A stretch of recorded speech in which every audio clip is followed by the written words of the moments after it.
334 нас орсон баг. Түүний одоо 313 нь бол хүүхэд.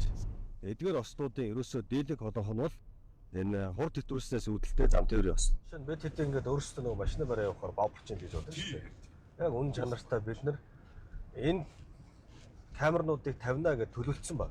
Төлөвлөсөн зөв байна уу, үнэн байна уу, буруу байна уу гэдгийг л үзэж байгаа шүү. За Монгол улсын хэмжээнд өнгөрсөн 3-5 жилийн хугацааны тоо судалгаа авч үзлээ. 124,583 одоо зам тээврийн осол бүртгэгдсэн байна. За энэ дундаас бол одоо 2,534 нас орсон баг. Түүний одоо 313 нь бол хүүхэд. Зам тээврийн осолд одоо өртөж байгаа хүүхдийн тоо 3,814 байна. Бид нар одоо хэдэн хүүхдийг нас орсны дараа одоо энэ асуудлыг шийдэх юм бэ? Яг одоо энэ газар дээр нь бас бид нар бас ажиллаж байна. Эдгээр ослуудын ерөөсөө дийлэг холонх нь бол энэ хурд хэтрүүлснээс үүдэлтэй зам тээврийн ос. Түүнээс болж өнөөдөр 313 жишээ нас орсон байна. Энийг одоо ажиллахын төлөө өнөөдөр нийслэлийн гэмтэргийн зөвлөлд одоо баг бүрэлдэхүүнтэйгээ газар дээр нь ажиллаж байна. За миний үе одоо яг өнөөдөр өөрөө энэ яг аль хэсэг дээр нь зам хурд хэтрүүлэх юм тэрийг одоо өөрөө барьж үзье гэж башаатаа нараад ингэ явж байгаа гэдэг бас хэлхэн зүйтэй баха. За өнөөдөр одоо энэ уулзалтан дээр биднэрт Сонгон Архан дүүргийн иргэдийн хурлын дарга золбоо байна. Сонгон Архан дүүргийн замын зэрлэгийн эцсийн дарга Зориг Турандаа байна. За мөн одоо замын хөдөлгөөний удирдлагын төвийн хамт олон байна. За яг энэ одоо Улаанбаатар хотын хэмжээнд хамгийн их зам тээврийн осол гардаг бид нар цэгүүдийг гаргасан Зориг дарга. Тэгэхэд номер 1-т ирэмблэгдэж байгаа газар бол 22-ын давчаагаас 61-ийн гарам гарах замд байд юм байна. 2-т Эмэгт рүү явж байгаа зам байд юм байна. 3-т одоо Налахын хонхортой явж байгаа зам байд. Энэ 3 дээр бол өнөөдөр одоо бид нар ажиллаж энэ зам тээврийн ослын шалтгаан нөхцлүүдийг бүгдийг мэдж авъя. Тэгээд дундаж уртны камернуудыг бүгдийг байрлуулъя гэж. Та яг энэ авийн бас нөхцлүүдүүдийг бас хэлж өгөөч. За бидний за Сонгон Архан дүүргийн одоо бидний явж байгаа зам маань Сонгон Архан дүүргийн 20 дугаар хараа төвчөөний зам үйлдвэрлэгддэг зам байна. За эсэндээ Бараа аймагуд руу гардаг зам буюу Төв магистрал Зохио игнэн зам маань байгаа. За энэ хүү зам дээр жинхэнэ 2025 онд нийт 8 хүний эрдэнэ төвний амьс эрсдсэн ийм дүн тоо дэтэй байгаа. За энийг Зохио игнэн буюу одоо яг сонсогдонгийн уулзраас ихний ээлжийн сонсогдонгийн уулзраас одоо энэ хуурчин 22-ын төвчөө гэрэлдэг. Энэ зам дээр яг 8 игнэн Зохио игнэн зам дээр 8 хүний эрсдсэн дүүдэт байна. За энэ хүү юу хүний аймаас эрсдэд ягаад эрсдэд байна гэдэг ихний байдлаар бол ирсэн байдлаар нэгдүгээрт энэ жолооч юм хурд хоёрдугаарт асагдсан зам болохоор ер нь цагдаагийн хяналт буюу энэ дээр хяналт шалгалт баг тавигддаг учраас жолооч хурд хэтрүүлдэг дөрөнд орчдөг. Энэ дээр тэмдэглэл зөрчиж иргэдэг зүйлүүдээс шалтгаалan хүний амьдас эрсдэж байна. Одоо хамгийн ихний байршлыг бол ингэж тавьсан. 22-ын давчааны саяны гэрлэн дохио байгаа шүү дээ. Гэрлэн дохионоос 500 м яваад нэг камер байрлуулж байгаа. Дараагийн камер нь болгоот энэ фризер байгаа. Энэ фризерээс наашаага 500 м дараагийн камерыг байрлуулж байгаа. Тэгэхээр энэ хоёрын хооронд дундаж уртны камер стандартаар ажиллаж эхэлнэ гэсэн. Тэгээ ингээд зөвлөн туслах үйлчлэгээр иргэдэд байнгын мэдээлэл өгөн та одоо хурд хэтрүүлж шүү. Аваар осод өртөх хэрэгсэлтэй байна шүү гэдэг. Мэдсийн өндөө бидний хийх гэдэг хамгийн гол зорилго бол зорчигчдын амнаас эрүүл мэнд эд хөрөнгийг л авраа хамгаалж байгаа. Нөгөө талдаа энэ эсрэг урсгалаас бас орж ирж байгаа зам тээврийн осолд бас өртөж байгаа бусдын бас эрүүл мэнд амнаас л одоо бүх зүйлийг л хамгаалахад ийм зорилготой. Энэ хэсгээр бол одоо хурд хэтрэх одоо асуудал төвшөндөө баригдаад ирэхээр зам тээврийн осолд бол тэр хэмжээгээр шууд одоо буугах юм боломж.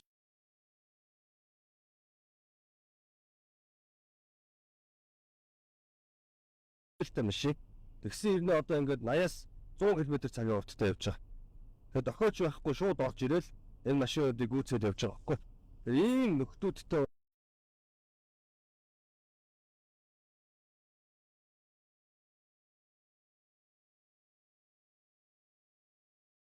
энэ номингийн энэ хэсгээс дараагийн одоо камержуултыг тавьж эхлэн зэгийг тавьж эхлэн ингээд одоо бид нар дараагийнхаа цэг хүртлээ бол явнаа гэж ингэж тооцсон гэж.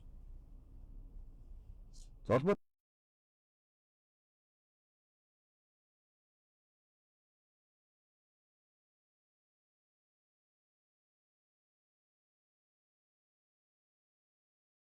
байгаа ажлуудаа бас тийм танилцуулж дараа. Манай энэ одоо хуучнаар 22-д авчаа. Одоо бол баруун дурууны авчаа гэсэн үг байна. Баруун англи. Зам зүгээр хотоос гарах урсгалын их дайрч өгөх хэрэгтэй. Нэгөө энэ замууд чинь хөвчлэн нэг юм өглөө үүрээр шүн ханхуу зөвхөрч хязгаарлалт нь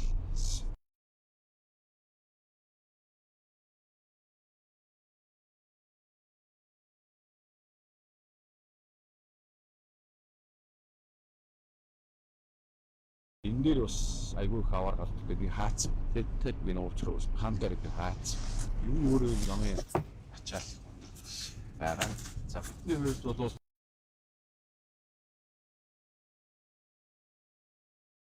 соёл за тэгээд замын усал тэмдэглэлийг бууруулах чиглэлээр их авахыг хадамж юм нэлээд хязгаарлагддаг юм. Одоо инженерийн дараа байна. Манай замын төлөвлөгөөд маань юм чинь шууд нөгөө дүүрэг өөрөө ингээд мэдээд бас тохиол байрлуулах эсвэл одоо камер зүйлт байх тэмдэглэлтэй нөгөө хэмжээний асуудал биш учраас одоо ингээд дүүргийн төлөвлөгөөтэйгээ нийслэлийн төлөвлөгөөтэйгээ хамтдаа яваад өсөлтөдөлтөйгээ харилцаад ялангуяа камерын хяналт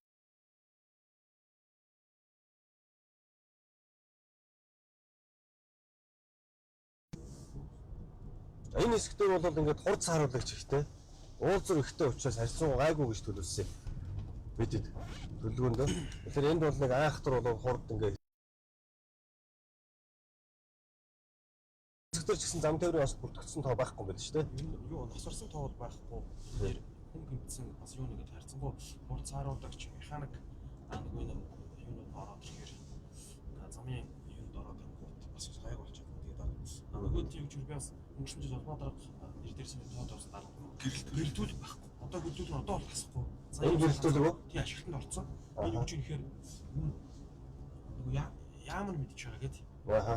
Яамны захиалгаар тавьсан зам бай. Тэгээд одоо гэрэлтүүл. Тэгвэл энэ ингэсэн юм билээ даа. Энд ч нөгөө дархны зам шүү дээ тий. Дархны зам. Тэгээд нөгөө хүлээж аваагүй байгаа. Тийм хүлээж аваагүй байгаа учраас гэрэлтүүлэг нь астгүй. Тэгээд гэрэлтүүлэг астгүйгээс болоод ч ойлгомжтой. Нөгөө харанхуй болохоор хамгийн аюултай байдал нь яаж нөхөр явган гарахаараа өөрсдийнхээ гэрлэн зөвхөдөөд тэгээд усал болдог. Тэгээд нодлон жил манай зам зуртагийн дараа зоригт орондоо яг энэ асуудлыг надад тустай. Би чадхаараа албан тоот ямар ямар ч хариу. Энийг бас нэг хэдүүлээ зам тээврийн яамд бас нэг асуудал тавьж ийн замаа хүлээж авах нэг асуудал байдаг юм багаж гэрлээ хасаана гэдэг чинь бас явж болно. Энэ өөрөө бас энэ замын хөдөлгөөний аюулгүй байдал шууд нөлөөлж байгаа асуудал болчиход байна. Ингээд өөрөө мэдлгүй ингээд 60-аас дээш ингээд гიშгэд эхэлж байгаа байхгүй. Энэ шиг бол юм аа. Тэгээд нэг харахад л ингээд жарлууга боцож орж ирээл ингээд явчих.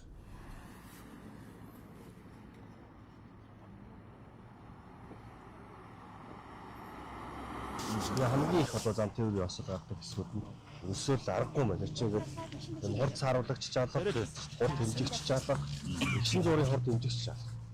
Тэгэхээр энэ зохион байгуулалтын дээр бид нар одоо ажиллах хэрэгтэй байна гэж хэлж байна.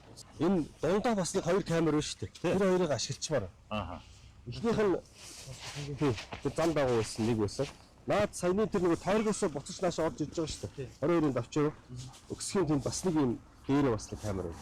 Энэ хоёрыг та холбочвол бид нар бараг эдийн засгийн хэмнэлттэйгээр байгаа камернууд ашиглуулаад орчуулах зүгээр. Шууд дундаж утгаараа. Хоёр камер. Тэр шинжлэх шаардлагатай шинжилэл явуулчих. Холбох боломжтой. Одоо түрүү нөгөө намун дарга хэлээд байгаа. Одоо дараагийн шилжилт нөгөө холбох боломжтой камерууд юм. Дүүргээс тавигдсан. Түүдлүү дарга энэ юм билээ. Бид түүдлүү холбогоод хэмжээнээсээ нэгдсэн өдөртлөө замын өдөртлөгийн төлөө авч Шууд ширлэх боломжтой тий. ашиг юм байна. Одоо хэмжээнээсээ бид түүдлүү холбогдох нийт Улаанбаатар хотын хэмжээнд 2700 гаруй. Тэр камеруудыг хөгжиж байгаа бол бас хөдөө авч юм бол хэдүүлээд давхардуулсан төсөв хөрөнгө гарахгүй ба. шийдэд явах. Тэгвэл ингээд дарга. Хамгийн ихний бидний ихэлсэн цэг байгаа шүү дээ. Тэндээс хоёр камера дундаж урдны камера тавина. Өөрөөр намын хүртэлх намынгийн призмээс 500 м хүртэлх дээр энэ хоёрыг тавьчихсан. Энд чинь ингээд дундаж урдаач хэмжин, өгсөн зураач хэмжин. За тэндээс намангаас наашаа гарч ирэнгүүт одоо байгаа камера таад ашиглан орж. Тэр нөгөө эгэлтэн дээр өсч. Эгэлтний яг зааханд. Тэндээс цаашаага одоо дараагийн аваар бас гарч байгаа гэсэн үг байна. За 4 дахь 5 дахь байшны удаагууд яг энэ овоон дээрээс наашаа уруудаад явж байгаа хэсгээс 500 м аваа тавьсан байсан таад. Яг тэндээс чинь наадлын 500 м хүртэл тавих юм бол энэ хооронд ингээд одоо хурд хэтрүүлэх асуудал байхгүй. Зам тээвэр бас байхгүй болно гэсэн. Тэгээд хамгийн их одоо зам тээврийн осол гардаг хэсэг бол одоо бидний цэв дээр зогсож байна. Энэ 61 гармаас ахуулаад шууд энэ хоошоо чиглэлд одоо туслагын чиглэлээр орж байгаа шүү дээ. Тэ? Ардцсан ордог хэсэг дээр ямар нэгэн хурц харуулгач байхгүй. Тэгээ ерөөсөө хурд бол ерөөсөө дураар хэтрүүлдэг. Дундаж хурд одоогийн байгаа хэмжээгээр бол 120 давцсан гэсэн тий. 120 давцсан. 120 давцсан байгаа учраас хурд чинь ингээд өндөр зогсоосон. Тухайн машиныг унж явж байгаа, сууж явж байгаа хүмүүс нас урах тохиолдлын эрсдэл чинь нэмэгдээд байгаа байхгүй. Энэ 60-аас 80 гэдэг байгаа хэмжээ чинь бол ерөөсөө тийм байна шүү дээ. Тэгээ 80-аас дээшээ гараад ирэхээр амьд үлдэх магадлал байхгүй болж байна. Тийм учраас бид нар ингээд иргэдийнхээ амь насыг хамгаалах, сахин хамгаалах, тэнд одоо мэдэхгүй, хурд хэтрүүлснээ ч мэдэхгүй зорчиж яваа. Тэрний хэдэн бяцхан хүүхдүүдээ хүртэл хамгаалах. За тэгээд өөр машин тэрэгтэй одоо мөргөлдөн. Бидний бас амь нас эрүүл мэндийг хамгаалах зорилгоор энэ ажлыг бас зохион байгуулад хийж байгаа. Өнөө жил бол бид нар төлөвлөлтөө гаргаж дууссан. Газар дээр нь хянаад явж байна. Эх жил одоо бүрэн ашиглалтанд оруулаад ирэхээр Улаанбаатар хотын хэмжээнд зам тээврийн осол гардаг эхний 3 цэг бол тэр хаяараа байхгүй болно. Ингээд ирэхээр зам тээврийн осол хамгийн багадаа бид нар 50% буурна гэдэг ийм зорилт төлөвлөгөө тавьж байгаа. Энийг хэрэгжүүлэхийн төлөө ажиллаж байгаа гэдгийг бас онцолж хэлье. За бүгдээ тэгээд дараагийн байрч руу явах. Байнгын ингээл игнэ байраа шилжүүлэхдээ байнгын л ингээл тохиогоо өгөөд те бэлэн байдалд байж байгаа ийм соёл руу бас иргэдээ бас урайлж байна, жолооч нараа урайлж байна. Бүгдээрээ бас хамтдаа бас нэгдцгээе. Игнэ байраа солихтой бол заавал гэрлэн тохиогоо төрүүлж өгдөг бай. Тэгээд 2-3 секундын дараа зам онгохоор чөлөөлөгдөхөөр тийшээгээ ордог. Орсныхоо дараа хаазаа баг зэрэг нэмдэг. Ийм байя. За тохио өгж байгаа бас жолооч нараа хүндлээд хэдүүлээ ингээд нэг нэгээрээ те эхлээ та ор дараа нь би орё дараа нь та ор дараа нь би орё гэдэг шиг та би та гэдэг энэ зарчмаа бариад бас замын хөдөлгөөнд бас аваар ослого оролцдог байхыг бас уриалж байна. Би өөрөө өнөөдөр өөрөө зүгээр энэ аль хэсэг дээр нь үнэхээр хурд хэтрүүлж гიშих болцоотой байна гэдгийг үзэх гэж өөрөө машинаа барьж байгаа шүү. Тэрийг бас та бүхэн бас ойлгож үлээж аваарай гэж асуусан.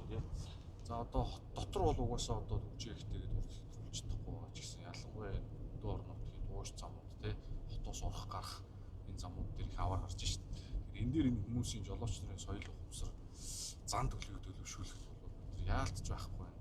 Урдны камерыг суурлуулж ингэж тургуулын арга хэмжээгээр механизмаар хөшүүрөхтэй хийж магадгүй бол дадал суун тийм дадал соёл суудахгүй манай жолооч нар ерөөсөө нэг тийм хотчих одоо ийм соёл ерөөсөө огт байхгүй. Одоо энэ зам тээврийн осол хэрэг за дөгжрөл саадлын бараг 20-30% нь манай жолооч нараас шалтгаалж байгаа гэдгийг манайха өөрсдөө ойлгохгүй. Айлууд дураараа явахгүй, дүрмгүй явахгүй.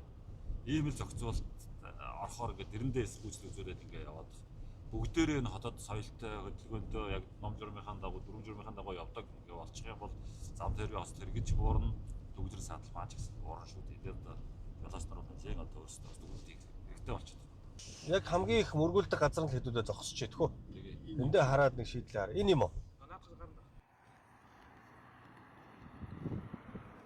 Ингээд хонд гарсан 15 онд нийт 11 хүн дайруулж самтер осорч насарсан. За энэ гол шалтгаан маань юу гэж юм хэрэг за хөдөө орон нутгаас Улаанбаатар руу чиглэсэн мөн Улаанбаатартаас хөдөө орон нутг руу чиглэсэн тээврийн гэсэн жолооч хурд хэтрүүлэхтэй холбоотой. Хурц төрүүлж байгаа. Мөн бүрэн бус тээврийгстэй орж ирнэ. Бүрэн бус тээврийгстэй орж ирэх. Энэ маань өөрөө суурьчин бүс маш хүн юу гэдэг нэгээр энд зорчтой учраас тэгээ энэ дэр зам тэрийн ноцтоос маш их гардаг. Шийдэл нь яг юу байх юм даа галаа дараа? Шийдэл нь яг энэ дээр яг энэ байдлаар 4 зүрийн хурд хэмжигч байрлуулад. За тэгээд дээрэс нь энэ оны цагт ялангуяа нөгөө уртаа машин дээр хилдэг учраас явганы хөдөлгөөн маш ихтэй болчтой. Тэгэхээр энэс хурдтай орж ирсэн дээр экстер саяны оргил бүрийн гацсан дээр маш их бүгмөр гэдэж бас амнаас эрүүл мэндээр авч асуудал байгаа учраас энд ихшин зургийн хурд хэмжигч тавьж өгөөд тэгээд саадлын дээр гацсан дээр хэдүүлээ бас нэлээд зохион байгуулалт арга хэмжээ авч гацаа нэлээд тодорхой болгож өгөхгүй бол асуудал нэлээд өндөр байгаад байна. За энэ хоёрын хооронд дундаж хорд хэмжихээс илүү их зургийн байсан нэлээд тохиолдолтой. Энд гэхдээ уул нь бол тасгай зураас байхгүй юм биш үү? Явган ууны гарцч байхгүй юм биш үү те? Тэгээ явган уун ч гэсэн энэгээр ингээ гараад байна л гэсэн үг шүү дээ. Зөв. Энд зүгээр юм хайс тавьчихулаад юм бас. Свэж болсон. Энэ нөгөө хамгийн гол онцлог нь энэ шиг одоо ингээд тэр чигээр сууршлыг өссөн. Маш их болсон юм шүү. Тэгээд энэ нөгөө амьд балын цах гардаг. Ялангуяа дулааны хөлөл одоо бол ингээд хөдөлгөөн бага ба шүү дээ. Дулаан ороод ерөөсөө 5-6 сараас ахуулаад за оргил үеэр дулаан 8 сар. Энд ч нөгөө ил задгаа, малын худалдаа, за тэгээд хүмүүсийн ч ерөөсөө битүү. Тэгээ нөгөө өдрийн цагаар гайгүй байж байгаа л жаахан өглөө оройны үед хурд хэтрүүлээл. Ерөөсөө гол асуудал нь хурд хэтрүүлдэг. Тэгээ хүмүүс нөгөө энэ зам хөндлөн гардаг. Одоо тэнд байгаа автобусны буудлыг ч гэсэн бас нэг нийтийн тэрэг газартаа ярилцж байгаа. Жог урагш нь хойш нь хөдлөх талаас нь харахгүй. Сая хэдүүлээ бидний ирэхэд нэг зүйл анзаарсан баг. Тэгээ автобус зогсоод шууд автобусынхаа араар хүн төрөө гарахад бидэрт барыг харагдахгүйгээр хүн зам хөндлөн гардаг. Тэгэхээр автобусны буудлыг хөдлөх үү, явган гарцаа яах вэ? Таны хэлж байгаа сая хашаа хайс тавих уу? За мөн одоо хурц харуулагч, хурд хэмжигч яаж тавих уу гэдэг нь одоо хэдүүлээ тал талаас нь аягүй сайн ярилцаж ирэхгүй. Энэ бол улирлын чанартаагаар маш их тийм хөл хөдлөх хэрэгтэй болсон шүү дээ. Яг энэ верстэйс 25 он 11 унаас болсон. Дандаа хурд хэтрүүлсэн. Дандаа. Тийш очиж гэдэг явган ууны гарцсан тийм.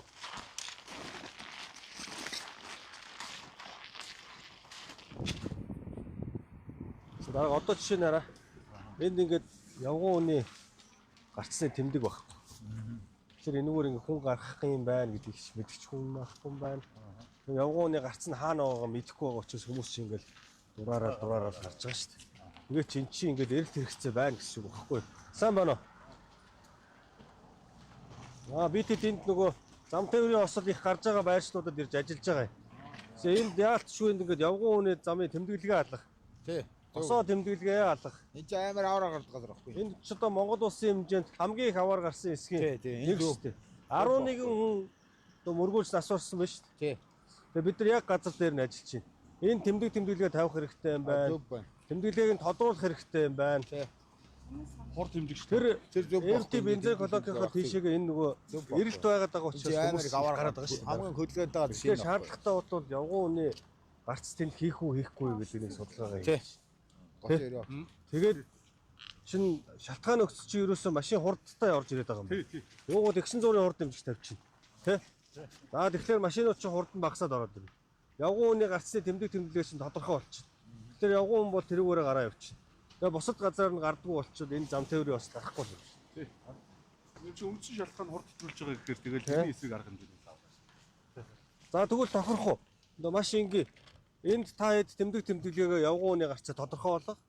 900-ийнхаа хурд хэмжигчийг тавь.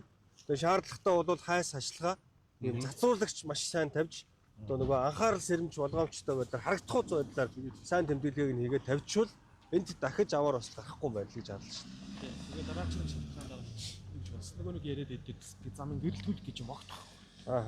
Тас харахгүй одоо ингэж яаж орой гээс тас харахгүй. Өдрөөс инээс ядаж яг Танах энэ дээр гэрэлтүүлэг тавьчихвал болохгүй бол өөрийн өргө болтой. Төсвийн татгал дээр нэмээд орлоод яг энэ хэсэг ингээ бүтэн гэрэлтүүлээд өгчвөл энд чинь ямар ч зам тээвэр бас байхгүй. Маш том үрсгээд тавьчих. Тий. За ийм дөрвөн ажлыг хий. Тэгвэл дүүргийн хөрөнгө оруулалтаар цаашид бол энд гэрэлтүүлэх хийх боломж болцоог судалж тавина. За манай зүгээс бол камера тавина. Ингээ хурд хэтрүүлж байгаа жолоочтор гарахгүй болж эхэлнэ. Явган зорчигчийн тэмдэглэгээүүдийг энэ хоёр байршилт нь хоёуланд нь гаргаад өчгөр хүн болгон гардаг болно. За тэгээ хайс ажиллагаанд тавиад өчгөр явган гарцаас өөр газраар явган гарахгүй л гэсэн. Тийм учраас энд аваар бас гарахгүй л гэж ингэж харж шít. Тэгээ хяналтын камернуудаа тавьчих учраас яг тэрний дагуу явж ийн явахгүй нэ гэдгийг харна. За дараагийн барьцлал руу явах уу. За. Одоо яг Баян зүрх дүүрэг дээр яг тулгамж байгаа гол асуудал юу вэ? Яг энэ хонхны зам дээр. Одоо энэ хонхны зам дээр бол ерөөсөө яг нэг юу гэрэлтүүлэг камерын асуудал нэлээд тулгамж байгаа асуудал байгаа. Манай телевизтэй албаны нийтийн зам үйлдвэрийн хяналтын газар экологийн сайдын албанаас бол яг 2-24 цагаар бүрэн хяналттай байлгаж авах замыг гисэд жин замаар өөрөө урт магистрал зам учраас бас телевиз хурд хэтрүүлэх инээ байр буруу согтуугаар телевиз зөвчлүүд талсан зогтохгүй байгаас зам дээр өстой ос юм бол байн гарч байгаа. Одоо яг өнгөрсөн жил хэд гарсан даа? Өнгөрсөн жилд яг энэ зам дээр бол зампрын ослын улмаас бол нийт 3 хүний амнаас хөрсөн. Бас гарсан байгаа. Гэдэж үрдсэн бол. гэмцэлтэй хүмүүс бол нэлээд байгаа. 18 хүн Зам тээврийн осол хэд бүртгэгдтiin яг энэ зам дээр? зам дээр бас энэ зам дээр өнгөрсөн онд бол гачуудын зам дээр бол 179, яг энэ хонхор хаалгын зам дээр 337 зам дээр бас тэр бүртгэгдсэн байна. 337 тий. Ер нь манай Баян зөвтгөрийн хэмжээнд бол ер нь улсын хэмжээнд, нийт хотын хэмжээнд яг зам дээр осны дуудлага 25% дангаараа яг авч шийдэлсэн байгаа. Хамгийн их дуудлагад авч шийдэлсэн. Та одоо юу гэж харж байна? Яавал одоо энд зам тээврийн осол буурах уу? Энэ дээр бас нэг та хурд хязгаарласан камер тавьж өгөх мөн энэ ачааны том аврын телевизүүд зогсоход зориулсан зам буюу ачааны автомашин зогсоход зориултын талбай бэлжих шаардлагатай байна. Тэр хонхтой гарсан ослын шилхэн өснөөс ороо нэг зогсоол талбайгаа үлцээ өгөөс олж урдуур машин шахаж орсоос олж зогсоос ардаас нь орж нөгөө 28-аас өгсөн. Нийслэлийн автобус бүгдлийн газар бол манайхаас өнгөрсөн оны 11 сард дэндээ зогсоол талбай ачааны автомашин зогсож шалгах боломжийн зам бэлж өгөөж гэдэг байдлаар тоотол хүрсэн. Энэ тавигдах бол хоёр дахь камер чинь Арай болоог байна. энэ машин бол өстой гоё дохио мохоо өгч шээ. Урталтаа ингээд суурингийн бүс болоод ороод ирж байгаа. Тэгээд яг одоо энд байршуулад энэчнээс дараа баруун тишээ буюу хотын төврүүж гэсэн саяны гэрэлтгөө гэдэг байгаа шүү дээ.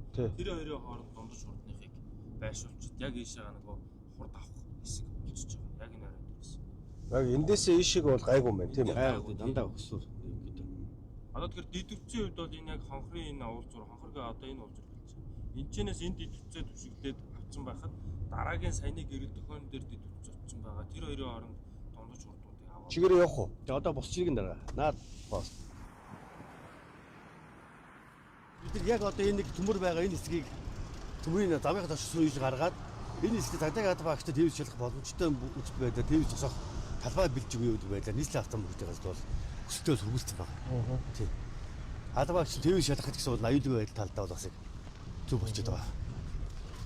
Бид нар бол ер нь ингээд Монгол улсын хэмжээнд хамгийн их одоо зам тээврийн осол бүртгэгддэг Баян зүрх дүүрүүдээр үйлдвэр ажиллаж байна. Нийт зам тээврийн осны 25% нь Баян зүрх дүүрүүдээр үйлдвэрдэг. За тэрний одоо хамгийн гол хэсэг бол энэ хонхрын зам. Өөрөлдвөл Улаанбаатар хотоос гараад Баян зүрхээс гарангуудаа Налаах руу явж байгаа зам, Налаахаас орж ирээд Улаанбаатар руу орж ирж байгаа энэ зам. Дээр нь Гачууртын зам. Энэ хэсэгтээ дандаа зам тээврийн осол бүртгэж байгаа дуудлагын дээлэнх холох шалтгаан нь хурд хэтрүүлснээс үүдэлтэй. Өнөөдөр бид бол ажиллаж байгаа энд ингээд дундаж хурдны камернуудыг байршуулж өгөөд ингээд машинууд бол хурд хэтрүүлэх боломжгүй болж ингэж одоо хариуцлагатай жолооч болж ингэж явах юм байна. Үр дүн нь бол зам тээврийн осол буурах юм байна гэж харж байгаа. Тэгэхээр бидний ерөөсөө тавьж байгаа гол зорилго бол 2026 онд зам тээврийн ослыг 50 хүртэлхүүгээр бууруулнаа гэж. Гэхдээ энэ шийдлийг бол бид одоо жолооч нартайгаа хамтарч соёлтой жолооч одоо бий болгох замаар хамтарч иргэдтэйгээ хамтарч энэ бүхнийг одоо хийж дуусгана гэсэн. Ийм л зорилттой. Намайг тэгвэл тохирлоо. Саяны хэсгээсээ бол та нар тэр гэрлэн дохио 50 хүртлээ тавиад тэрнээс наашаага бол хэрэггүй. Яагаад тэгэхээр эн чинь дэртээ дэргүй өксөр зам хүн болгон тэгээс хурд хэтрүүлээд яваад ахаар хэмжээнд биш юм байна. Харин эндээсээ нөгөө уруудж байгаа хэсэг дээрээ та тоцоолоо хий. Жишээлх юм бол одоо яг тэр давааг давж гарч ирээд хамгийн их тавхдаг. Тэгээ энэ цагдаагийн пост байдаг учраас жоохон дөхөж ирээд бүгд хурдаас харуулаад орхидог. Энд бид нар одоо жилийн өмнө маш том аваар гарсан. Эндээс гарч ирж байгаа нэг жижиг тэргийн ардаас том машин очиж тэр чигээр нь одоо хамж мөргөөд газар дээр нь одоо олон хүний амнаас ирсэн юм одоо эрсдэлтэй, ноцтой одоо ийм сэтгэл сэртгэлэм ийм одоо үйл явдал болсон. Энийний цаашилтах юм бол ерөөсөө тэндээс ингэж хурдтай орж ирж тоормсолд зогсож чадахгүй байсаар байгаад зогсоо гарах хэмжээ авч чадахгүй явсаар байгаад араас нь орж ирэл ингэж хүний амнаас эрсдүүлсэн гэж. Тэгэхээр ерөөсөө л энэ хурд хэтрүүлтийг л хэдүүлээ бас нэг зөв таниулж хамтарч ажиллахгүй бол яагаад ч болохгүй гэсэн. Ажиллаад. Тохирох уу? За ингээд Улаанбаатар хотын одоо хамгийн их зам тээврийн осол болдог энэ зэгүүдэд бид бүхэн ажиллалаа. Иргэд та бүхнийг бас хамтарч ажиллахыг уриалж байна. Энэ бол дундаж хурдны камернуудыг бий болгож өгснөөр жолооч танд хурд хэтрүүлж шүү гэдгийг санамж мэдээллийг тогтвол өгж тантай хамтарч таныг болон тантай хамт яваа зорчигчийг за мөн одоо бусад одоо тээврийн хэрэгслийн жолооч зорчигчдыг амнаас эрүүл мэнд эд хөрөнгийн сахин хамгаалахад хамтарч ажиллахыг уриалж байна. За баярлалаа.